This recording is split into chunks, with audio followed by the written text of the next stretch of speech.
आज का हमारा टॉपिक है arithmetic mean for ungrouped data. सबसे पहले हम देखते हैं डाटा से क्या हमारा मतलब है। डाटा हम किसी भी चीज़ को जो हम कलेक्ट कर रहे होते हैं, इकट्ठा कर रहे होते हैं इन नंबर्स की फॉर्म में, यानी कि हमारे पास नंबर्स की फॉर्म में अगर वो आ रहा है, फिगर्स की फॉर्म में आ रहा है, तो वो हमारे पास यहाँ पर डाटा कहलाएगा। अनग्रुप्ड डाटा का मतलब क्या है? अनग्रुप्ड डाटा का मतलब है जैसे ये हमारे पास सिंपल नंबर्स हैं, ठीक है, इनमें हमारे पास फ्रीक्वेंसी नहीं है कि मतलब हम कहें कि हमारे पास कौन सा नंबर कितनी बार आ रहा है, ना हमने क्लासेस बनाई हैं इस डाटा की। ये जैसे नंबर्स हमारे पास आए उस तरीके से हम इसको लिखते गए, तो ये अनग्रुप्ड डाटा है हमारे पास। मीन हम लोग कहते हैं जब हमारे पास ऐसी वैल्यू को कि हम कहते हैं कि हमारे पूरे डाटा को रिप्रेजेंट कर रही है, और ये मोस्टली यानी ज़्यादातर हम कहते हैं हमारे पास सेंटर में लाई करती है डाटा के। और अरिथमेटिक मीन क्या है? ये मीन मालूम करने का एक तरीका है। जैसे फॉर एग्जांपल हमारे पास क्या है, ये डाटा जो है यहाँ पर गिवन है।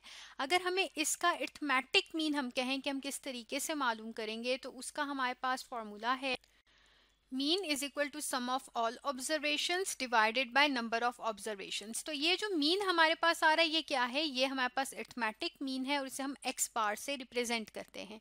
जबकि सम ऑफ ऑल ऑब्जर्वेशंस का क्या मतलब है कि हमारे पास ये जो तमाम ऑब्जर्वेशंस गिवन है, ठीक है, ये हमारे पास 10 ऑब्जर्वेशंस जो गिवन है इनको हम लोग सम कर लेंगे इस तरीके से कि हमने लिखा 15 प्लस 75 प्लस 33 प्लस 67, और इसी तरीके से बाकी वैल्यूज़ को हमने लिख लिया। तो हम क्या कर रहे हैं, हम सम ले रहे हैं और इसको हमने डिवाइड किस पर करना है? नंबर ऑफ ऑब्जर्वेशंस के। ये हमारे पास कितने नंबर्स हैं, तो अगर हम काउंट करें तो ये हमारे पास कितने बनते हैं? 10 बनते हैं। 1 2 3 4 5 6 7 8 9 10। तो हम सिंपली क्या करेंगे, इन तमाम को हम लोग ऐड कर लेंगे। तो हम इनको जब ऐड करेंगे तो हमारे पास आ जाएगा 460 आ जाएगा, ठीक है। और नीचे हमारे पास 10 है, तो जब हमने इसको डिवाइड किया ये 0 0 से गया तो क्या आ गया? 46। यानी कि हमारे पास मीन क्या आ गया? 46 मीन आ गया है इन ऑब्जर्वेशंस के लिए। और ये मीन हमारे पास क्या है? ये हमारा अरिथमेटिक मीन है। इस अरिथमेटिक मीन को हम लोग सिंबल्स की फॉर्म में भी जो है किस तरीके से लिख सकते हैं कि अगर मैं कहूँ कि मेरा जो 15 है वो क्या है? वो x1 है। 17 को मैं x2 से, और इसको मैं इस तरीके से x3 से, और इसी तरीके से 67 को x4 कहूँ, और बाकियों को भी उसी के मुताबिक जो है मैं x और 5 जो उनका नंबर बन रहा है 1 2 3 4 5 वो देती जाऊँ। तो मेरे पास क्या है, ये मैंने इनको दे दिए हैं, x की फॉर्म में लिख लिया है। तो इस केस में जो मेरा मीन है, जो सम ऑफ ऑल ऑब्जर्वेशंस है, उसको मैं ऐसे लिख सकती हूँ x1 plus x2 plus x3 plus x4 and so on. ये हमारे पास चलते जा रहे हैं, x10 तक हमने इसको लिख लिया है। और हमने डिवाइड किस पे किया है? नंबर ऑफ ऑब्जर्वेशंस, जो कि क्या है हमारे पास 10 बनती हैं। यहाँ पर हम ये देख सकते हैं कि ये जो नंबर ऑफ ऑब्जर्वेशंस 10 है, यही इंफॉर्मेशन हमारे पास यहाँ पर गिवन के लास्ट जो वैल्यू होती है, जो उसका नंबर होता है, वही उतनी ही हमारे पास नंबर ऑफ ऑब्जर्वेशंस होती हैं।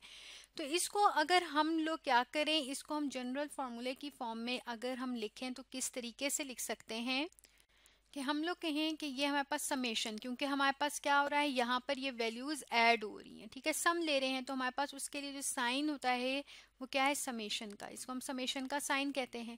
यहाँ पर हम लिखेंगे x, जबकि यहाँ पर हम सबस्क्रिप्ट यूज कर लेंगे i। अब इस i की वैल्यू हम देख सकते हैं कहाँ से स्टार्ट हो रही है? 1 से, तो हम लिख देंगे i इज फ्रॉम 1।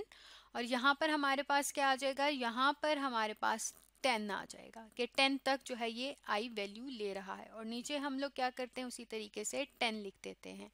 अब यहाँ पर हमारे पास ये जो 10 है, इसको भी हम लोग यूज कर सकते हैं कि नंबर ऑफ ऑब्जर्वेशंस के लिए जो सिंबल हम यूज करते हैं वो क्या है? हमारे पास स्मॉल n है। तो ये हमारे पास बन जाएगा summation i is from 1 to n, और ये क्या आ गया? xi divided by n। तो ये हमारे पास क्या है? ये हमारे पास फॉर्मूला बन गया है हमारे अरिथमेटिक मीन का।